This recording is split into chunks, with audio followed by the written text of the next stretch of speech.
दोस्तों नमस्कार, मैं हूं विनोद कुमार, न्यूज़ प्रवर्तन 24 से। मेरे साथ हैं मेरी सहयोगी कविता जोशी। आप सब राम रहीम सिंह के बारे में जानते हैं।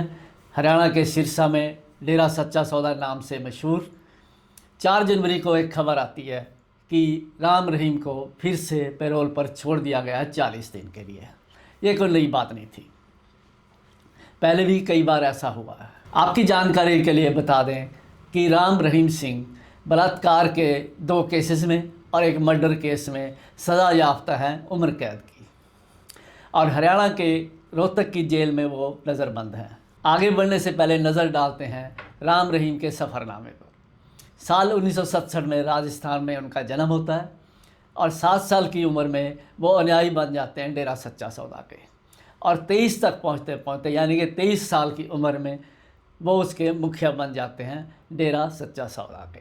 वो अपने आप को आभूषणों का गुरु साबित करते हैं, क्योंकि आभूषण बहुत पहनते थे वो, और साथ ही फिल्मों में भी काम करते थे, सॉन्ग्स भी शूट करते थे। कई सामाजिक सेवाओं में भी डेरा सच्चा सौदा अग्रणी रहा, जैसे कि ब्लड कैंप लगाना, सफाई अभियान चलाना, ऐसे कई, और गिनीज बुक में उन्होंने नाम भी दर्ज कराया अपना। डेरा सच्चा सौदा के हरियाणा और पंजाब में लाखों की संख्या में अनुयायी हैं। इसीलिए सभी राजनीतिक पार्टियां जैसे कि अकाली दल, भाजपा और कांग्रेस, इनका अपने राजनीतिक मफाद की वजह से ये कहीं ना कहीं ध्यान का केंद्र बिंदु रहे हैं। सिंह का पतन शुरू होता है साल 2002 में, जब एक गुमनाम लेटर जाता है प्रधानमंत्री को और Punjab and Haryana high court को कि डेरे के अंदर राम रहीम द्वारा महिलाओं का शारीरिक शोषण किया जा रहा है। सिरसा के एक जर्नलिस्ट अपनी अखबार में उस लेटर को छाप देते हैं और 4-5 दिनों के बाद उस जर्नलिस्ट के घर के बाहर ही उनकी गोली मारकर हत्या कर दी जाती है। उसी साल 2002 में ये केस सीबीआई को सौंप दिया जाता है। सीबीआई की अदालत अगस्त 2017 में जाकर सिंह को 2 बलात्कार के मामले में दोषी करार देते हुए उन्हें 20 साल की सज़ा यानी कि 10-10 साल हर एक केस में सज़ा सुनाती है। और उसके बाद पंजाब, हरियाणा, दिल्ली में दंगे भड़क जाते हैं, जिसमें 38 लोगों की मौत हो जाती है और आर्मी को बुलाना तक पड़ जाता है। उसके बाद जनवरी 2019 में अदालत जर्नलिस्ट के खून के केस में सिंह और कई अन्य को उम्र कैद की सज़ा सुनाती है।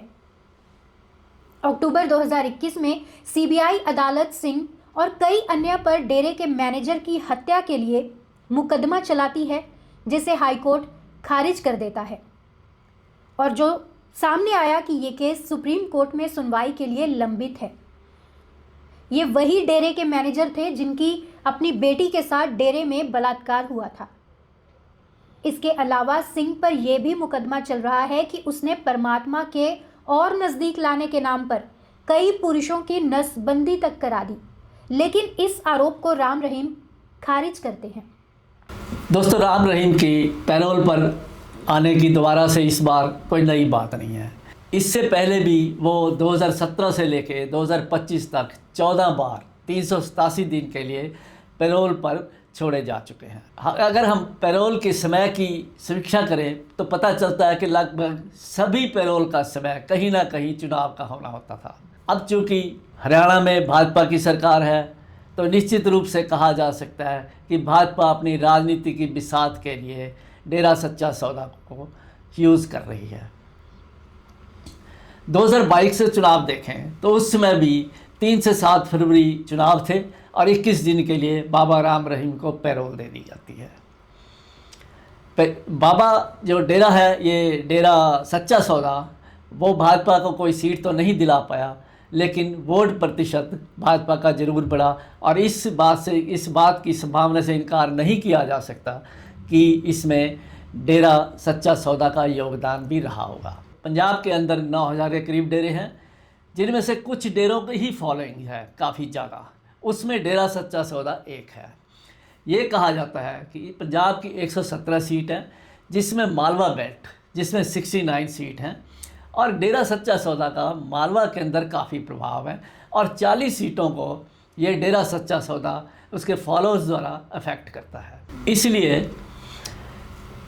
किसी भी 40 कॉन्स्टिट्यूंसी में वोट शेयर बढ़ने की संभावना से कभी भी इनकार नहीं किया जा सकता।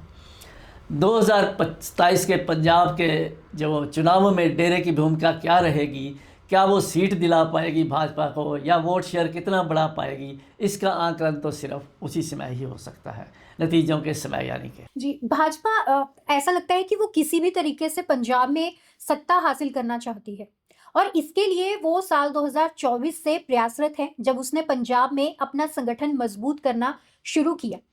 पंजाब के मंजे हुए पॉलिटिशियन कप्तान अमरिंदर सिंह, परनीत कौर और सुनील जाखड़, जो अब कांग्रेस को अलविदा कहकर भाजपा में शामिल हो चुके हैं, उनके बयानों से अकाली दल के साथ समझौते की संभावनाएं बढ़ी हैं और साथ ही दोनों के सत्ता के करीब आने की भी। मगर इन सबसे ऊपर सवाल यह है कि इतने संगीन अपराधों में सजा याफ्ता राम रहीम को अपने राजनीतिक मफाद के लिए बार बार पैरोल देना राजनीतिक मूल्यों में क्या गिरावट नहीं है? आपकी क्या राय है इस बारे में? हमें कमेंट बॉक्स में जरूर बताइए। ऐसे ही मुद्दों और ऐसी ही न्यूज अपडेट्स के लिए जुड़े रहिए न्यूज परिवर्तन 24 के साथ।